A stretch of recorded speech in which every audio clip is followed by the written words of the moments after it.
அண்மை செய்தியை பார்க்கிறோம். மாமல்லபுரத்தில் நட்சத்திர விடுதியில் விஜய் ஆறுதல் கூறும் நிகழ்வு தொடங்கியிருக்கிறது. கூடுதல் விவரங்களோடு இணைகிறார் செய்தியாளர் ஜெர்ரி.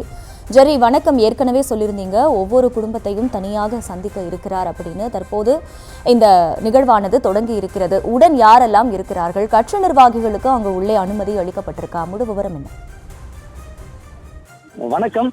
கரூர் கூட்ட நெரிசலில் உயிரிழந்த 41 பேரின் குடும்பத்தினருக்கு ஆறுதல் பெறும் நிகழ்வு இன்னும் தொடங்கி இருக்கிறது.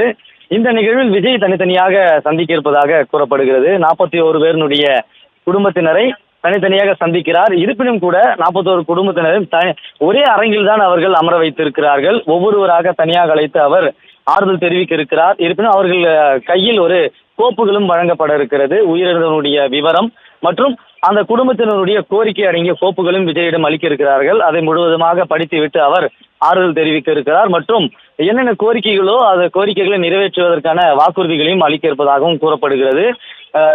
முக்கிய நிர்வாகிகள் யாரும் இந்த நிகழ்ச்சிக்கு அழைக்கவில்லை.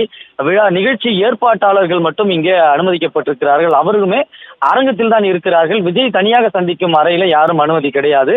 கல்வியாளர் ஒருவரும் மற்றும் விஜய் மட்டுமே அந்த தனியாக நடைபெறும் அந்த சந்திப்பில் இருக்கிறார்கள். காரணம், பாதிக்கப்பட்ட குடும்பத்தில் இருக்கக்கூடிய சிறுவர்களுக்கு கல்வி ஊக்கத்தொகை வழங்குவது தொடர்பாகவும் அதற்கான ஏற்பாடுகள் குறித்தும் வாக்குறுதி அளிக்கப்பட இருக்கிறது. அதற்காக ஒரு கல்வியாளரும் விஜய் மட்டுமே தனி அறையில் இருப்பார்கள். அவர்கள் 15 to 20 நிமிடம் ஒவ்வொரு குடும்பத்திற்கும் செலவழித்து அந்த ஆறுதல் கூறும் நிகழ்வு நடைபெற இருக்கிறது.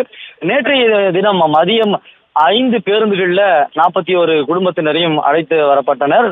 அதாக 10 மணி நேரம் பயணப்பட்டு நள்ளிரவு வந்தடைந்தார்கள். தற்பொழுது அவர்கள் காலை உணவு முடித்த பிறகு அரங்கிற்குள்ளே அமர வைக்கப்பட்டிருக்கிறார்கள். இன்னும் இந்த நிகழ்வு தொடங்கி இருக்கிறது. முதலாவதாக இருக்கக்கூடிய ஒரு குடும்பத்தை தற்பொழுது விஜய் சந்தித்து பேசி வருவதாகவும் கூறப்படுகிறது.